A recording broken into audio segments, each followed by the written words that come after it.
Hello, my channel lovers. How are you? I want to send greetings to everyone who left their nice comment on the previous video. You encourage me a lot to keep making these types of videos, and I hope you are enjoying them. Remember, if you leave a comment, I'll be responding or giving a little heart to everyone who comments on the first day.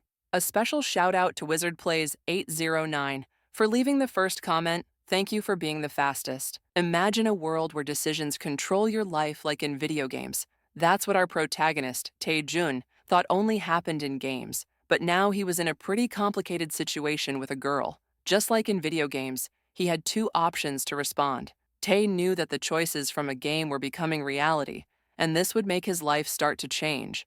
To understand more about this, let's go back to the beginning of the semester. In a new class, our protagonist had gotten closer to a girl, looking to form a relationship. While he was sitting in class waiting, a voice called out to him, apologizing. It was a cute girl who was asking Tae if he was free for the weekend. Although our protagonist was confused about whether she was talking to him, he realized that she was interested in inviting him out that weekend to see a new movie that was about to be released, something he really wanted to see. Tae blushed upon hearing that but started stammering due to the sudden invitation. The girl, seeing his expression, assumed he didn't like the idea, which made Tae even more nervous. Still, he explained that it wasn't that, leaving the girl confused. Tae only mentioned that he wasn't good at talking, and upon hearing this, the girl took it the wrong way, thinking he didn't want to answer and that she wouldn't force him to. That's why she asked him to forget about it, and that she shouldn't have asked him during class, thinking it was bothersome. Then, the girl left. Of course, for Tae, asking others out and the art of dating between men and women had become very common in his department of study. However, he wasn't one of the most popular in that area, as most girls didn't even consider him a good candidate.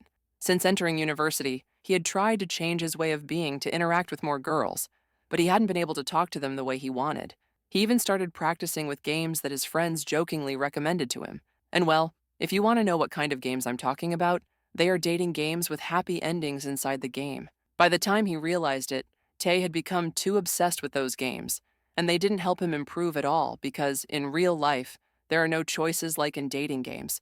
His situation hadn't changed, even now that he was in his second year. At that moment, Tae heard some guys murmuring about the girl who had talked to him earlier. She was known in his faculty as a goddess, and they were surprised to be taking the same class as her. One of them was thinking about trying to go out with her, but his friends saw no chance. This girl, whom they call a goddess, is Hanya. She is so beautiful that she was chosen as a model for the university as soon as she arrived. Although she was new to his department, Tae didn't have enough courage to talk to her. She could already be considered an S-rank target among the guys in his class. Tae only thought that if he had choices like in a dating game, maybe he could try, but his harsh reality was that it wasn't like that. That's why he would go home disappointed. Just then, another voice called out to Tae. When he turned to see who it was, he realized it was his professor, Hyung. She started scolding him because he wasn't paying attention, and class had ended a while ago. She wondered what he was doing there, and more importantly, she asked him if he didn't know what day it was. This made Tae remember, and at the same time he apologized. He had to go help in the teacher's lounge, but Hyung wanted him to accompany her because the principal had asked her to check the video projector since it seemed to be malfunctioning. Hyung assigned Tae the task of holding the desk while she checked the projector. Although Tae offered to fix it, Hyung didn't believe he knew how it worked, so she suggested he focus on holding the desk, which Tae accepted. To Tae, Professor Hyung was a superior he had met when he started his first year at university. For a long time, she had been teasing him about his difficulty talking to women. She even got him accepted as an assistant, although she only did it as a joke at first. Tae wondered why Hyung liked teasing him so much, even though he knew the truth. She was the only woman he was currently close to. However, Tae was nervous because the professor was taking quite a while to fix the projector. Suddenly, a window appeared with the message, "Loading system." Tae made a noise, and when Hyung turned around, she hit him with something soft. This startled the professor, who ended up falling onto Tae, who cushioned her fall. Even so, when Hyung was about to scold him, she felt that Tae's titan was starting to awaken. This annoyed the professor even more, but Tae wanted to make her understand that it wasn't what she thought and mentioned the strange window that had appeared earlier. Hakun didn't believe him and just thought he was a pervert until they heard a voice calling them. When they turned around, they saw someone wondering what was going on. This would get Tae and Hakun into trouble. Nervously, Tae tried to explain that it wasn't what it looked like, but the professor quickly stood up and explained everything that had happened with the projector and that Tae hadn't held the desk properly. She asked them not to misunderstand the situation, that it wasn't anything like what they imagined. Yi understood and asked the professor if she was okay. Then they started talking about why she had been looking for her. Meanwhile, Tae couldn't stop thinking about how bad the situation looked and that Ye hadn't noticed his Titan, until suddenly he realized something else. It was the same window that had appeared moments ago, synchronizing something. But Tae didn't understand what he was seeing, especially because he knew that neither Ye nor Hun could see it. At that moment, Ye spoke to Tae and approached him because he had something on his face, although she seemed more interested in knowing if he was hurt. This sudden closeness made Tae blush a lot. When Ye said goodbye to both of them because she had to go to class, Tae couldn't stop thinking about what had happened with the girl. However, the one who was truly annoyed by all of this was Hakun. In the faculty lounge, Tae couldn't understand everything that was happening. The status window that had appeared was like one from an unknown game, and he thought it was due to exhaustion. Hun approached him and whispered in his ear, asking if he liked Ye, which obviously scared Tae, making him think the professor's assistant was crazy. Still, she insisted on knowing if he liked Ye because she could help him, as she considered herself his senior. For those who don't know, the term senior is used to refer to people who are older or have more experience in a profession. Therefore, she wanted to help her first-year student. Besides, seeing that Tai was interested in Ye, she would give him a hand. But this wasn't good at all for the boy, since anything coming from Hakun would make him seem crazy. Plus, he thought Ye would see him even worse.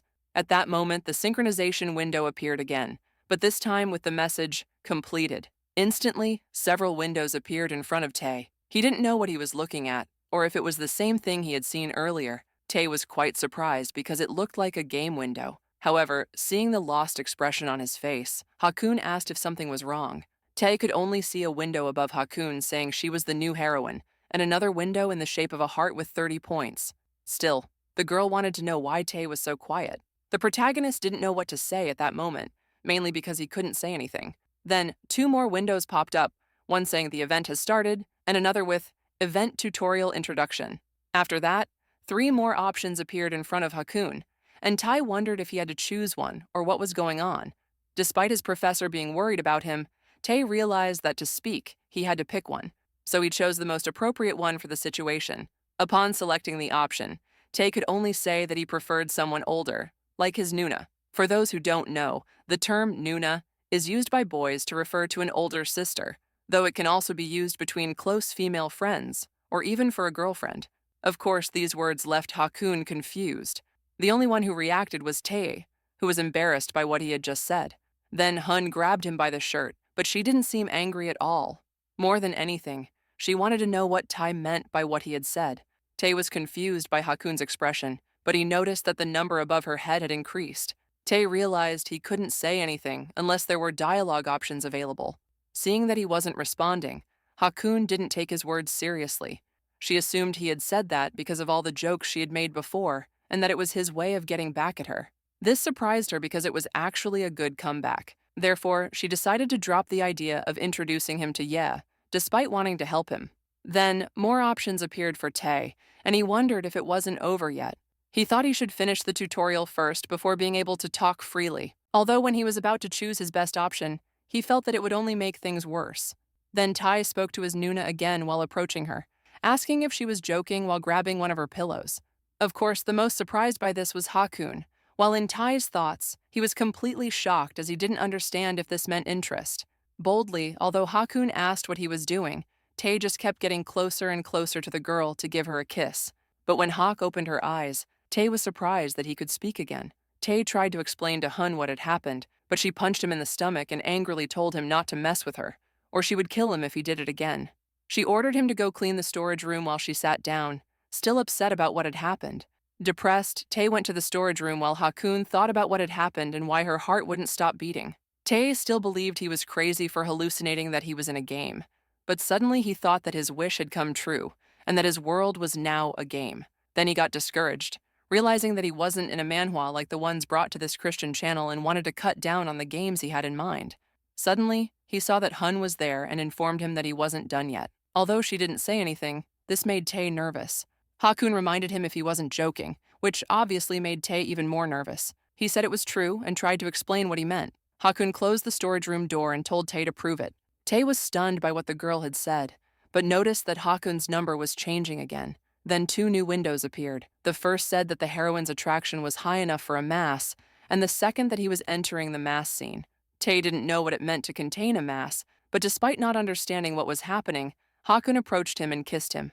Tae, in his mind, wondered if he was really kissing her. He thought the kiss was very warm and questioned if a kiss was really this good. This made the Titan awaken. Tae pulled away from Hakun, but she directly asked if it was his first kiss. When he confirmed it, Hakun understood the Titan's reaction at that moment. Hakun wanted to see Tae's potential, but was quite shocked by what she saw, as Tae was always timid, and she thought it would be the opposite. Before she could say anything, Hakun started cleaning a chalice that the boy had with him. For Tae, it was the first time he had seen a girl cleaning a chalice, and he found it quite nice. Then Hun couldn't hold back anymore and offered Tae to have a mass. Although Tae didn't understand what was happening in this whole situation, he knew that the status window that had appeared earlier was real, especially because now he had options to respond to Hakun. She was already eager to have a mass. While Tae kept thinking about everything that had happened that day, he accepted Hakun's invitation and was sure the options were real, initiating his mass. Since it was Tae's first time, Hun took care of guiding him a little to let him know how a mass was. However, she also had to control her thoughts to avoid falling into madness herself. That was when Tai saw a drawer that wouldn't close and tried to shut it with all his strength. When he succeeded, Hakun was somewhat upset. Although Tae, in his thoughts, was happy because he had managed to have a mass with Hakun, she was quite annoyed because he ended the mass earlier than expected. Ignoring her, Tae could only think that he had focused so much on the options given to him and how truly upset Hakun was. However, seeing that Tai still had the strength to continue his prayers, Hakun decided to give him another chance, warning him that she would kill him if he acted recklessly again. Tae could only think at that moment that he almost regretted giving her holy water. Then they started their mass again, but now Tae could see the beautiful expressions Hun made. He also wanted to follow her teachings because she had given him another chance. Nonetheless, more options appeared, which allowed him to discover the girl's weak points, something that ended in a happy ending for both of them. After a while, Tae was the only one who was quite embarrassed. Hun broke the silence, asking what was wrong with him, as she wondered if it was his first mass.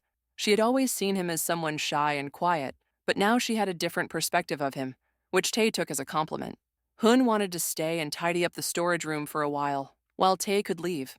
He understood this, even though he knew he had done things his way again. Now he knew that Hakun wasn't angry. Of course, what Tae didn't know was that she was dying of embarrassment. Before leaving the storage room, Tae noticed that his tutorial had ended and that it was all thanks to this simulator. Although he didn't fully understand what had happened, he didn't care much because now he could conquer any girl. To his luck, a new sign appeared, notifying him that he had found a new heroine. He didn't know who it referred to. Another sign with "Event Unlocked" appeared, followed by another that said "A Goddess on Campus," starting his event. Checking his heart, he had 0 points. Tae quickly realized that Ye was the new heroine, but he was also worried because he was staring at the girl. Then he reacted and asked her what she was doing in the assistant director's office. Just when he was about to tell her about Hakun, Ye interrupted him, saying that she had heard strange noises from the storage room, leaving Tae in shock. Ye asked again what he was doing in there, putting the boy in a tight spot because he didn't know if she had realized something and didn't know what to say. Luckily for him, the options appeared again, but none of them favored him. Tae didn't know if he had to choose again. He hesitated because none of the choices seemed to be the right one. Unlike in the tutorial, he assumed that now he had to make his own decisions.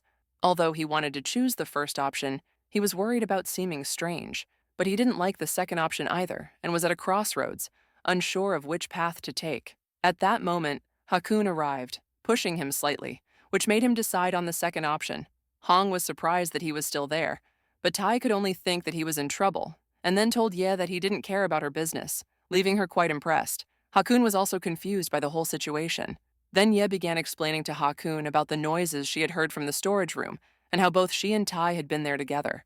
Hung explained that it was just some heavy boxes they were struggling to move, and when she asked Tae for help, the boy didn't even flinch to say anything. Tae only thought that he had lost all his chances with Jaya, but at the same time, he noticed that both Ja and Hung were chatting, and Ja's score increased, which left him even more confused. Afterward, the girls continued talking about a cultural project that was going to take place, although Hung didn't have any information about it and wanted to ask the responsible professor. Meanwhile, Tae kept thinking about the poorly chosen response he had given Ye and the growing interest she was showing.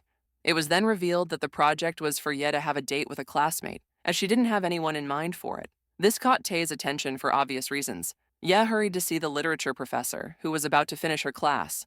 With what he had said earlier, Tae couldn't stop thinking that Ye still hadn't found anyone for the date and wasn't interested in anyone, including him. When Ye said goodbye to Ha-kun, Tae kept reflecting on how her interest could change thanks to his simulator. Although he didn't know Ye's intentions regarding a romantic relationship, for him, it was the perfect opportunity.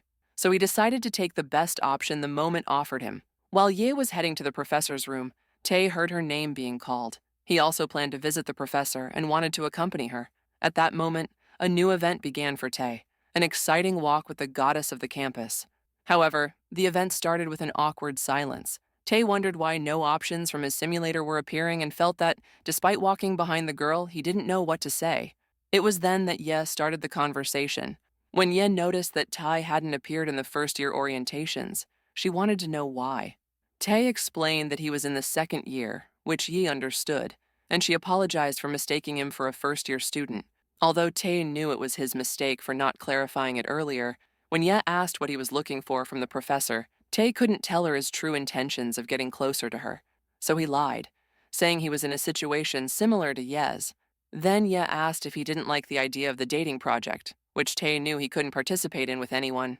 While it wasn't exactly a lie, it led the conversation toward Tae's personal interests, which he thought made him seem stranger, but she appeared to find it interesting. When they arrived at the professor's room, she was not there, leaving them unable to do anything. Tae thought that accompanying Ye had not increased her interest despite their conversation, and felt as if what he was doing was not enough. Yi asked if they should wait inside the classroom or outside, but just as she was about to ask Tae, he became interested in something else, a sudden mission that required him to hide with Ye in the professor's office within the next 10 seconds, with the promise that her interest would increase as a reward. As time ran out, Tae questioned what he should do. He decided not to hesitate and took Ye's hand, leading her with him to hide. Despite her resistance, Tae, annoyed and serious, insisted that she do it, which made Aya even more nervous. When they successfully hid, Tae expected to see the power of his simulator, but he realized that nothing was happening despite them being hidden. This confused him greatly and also made him feel embarrassed about the situation. However, suddenly, they heard someone enter. The professor walked in with a student who seemed nervous about being with her. However, for the professor, it was not a problem since she was not expecting any visitors to disturb them. As their conversation continued, both Ye and Tae listened attentively. The professor continued explaining to the student that they were fine together because she wanted to pray with him in that place. These words impressed both Tae and Ye. Tae wondered if the professor's words were true until Ye whispered that she had seen that boy before, since they were in the same class. In fact, Tae also recognized him as one of those who had been getting closer to her. Upon hearing this, Ye asked Tae what they should do. He suggested hiding to avoid making things awkward, but they decided to observe for the moment. Although the professor insisted that he shouldn't overthink it, the student still showed nervousness. She wanted him to see it as research between two young people, since what she wanted most was to understand how love among young people worked nowadays. This initiated their mass, which greatly surprised Tae, as he couldn't believe that a professor and a student were attending mass together. However, seeing them for the first time, he found it fascinating to observe Professor Lee Yuna. She had graduated with a doctorate from a renowned university and was an elite individual who became a professor after graduating as a student with a work scholarship. Tae had seen her a few times and thought she was professional and incredible. Moreover, due to her good work, the professor always rewarded Tae with a gift. Tae was shocked by what he was witnessing. In whispers, Ye confessed that at the beginning of the semester, she had heard a rumor about a professor and a student who were seen together in a magical town, but she never imagined it was true. Tae's Titan was beginning to awaken, so he asked Ye to remain silent to avoid being discovered. He urged her to endure a little longer until the professor finished her sermon. However, just as the professor was about to finish, she noticed something under the desk and made eye contact with Tae, signaling him to stay quiet. Tae blushed upon seeing her. That same evening, when night fell, both Ye and Tae managed to leave. Even so, Tae was confused about what had happened and grateful that the professor had pretended not to see them, avoiding complications. After that episode, Tae felt the need to talk to Ja. He had forced her to hide with him and had covered her mouth to avoid being discovered, so he thought everything was lost with her. However, Ye brought up the fact that they hadn't been able to talk to the professor. Tae nodded, expressing his desire to see her the next day. However, Ye no longer wanted to do so, which confused Tae even more. He thought that now, Ye would hate him and that he had no chance. But to his surprise, Ye asked if he would accompany her on the project date, inviting him to be her partner. This left Tae both embarrassed and surprised, especially when he noticed that her interest had increased, an achievement he considered the result of his exciting event walk.